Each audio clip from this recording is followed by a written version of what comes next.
आम्ही विचार करतो बॉईजवर रात्री काहीतरी प्रँक करायचं. हे ठरवलं की आत्ता निघतानाच आम्ही इथे असं झोपून जाणार, म्हणजे असं ब्लँकेट टाकून जातो काहीतरी. आणि मग ते आमच्या कधी कोणतरी पुढे येणार, दार उघडून एकदम बंद करणार घाबरून, आणि मग तेव्हा सांगतो कोणतरी झोपलं आतमध्ये.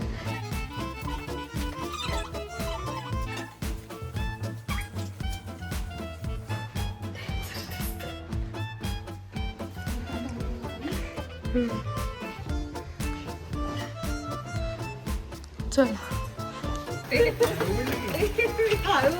थांब थांब थांब, मी जाते.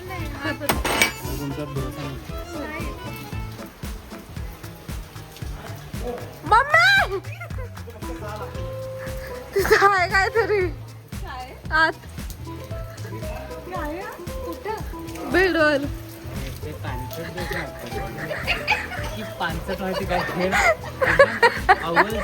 मी आता काय म्हणत होती. हा प्रँक बघा, हा प्रँक आहे, हा प्रँक आहे, हा कुठला प्रँक आहे.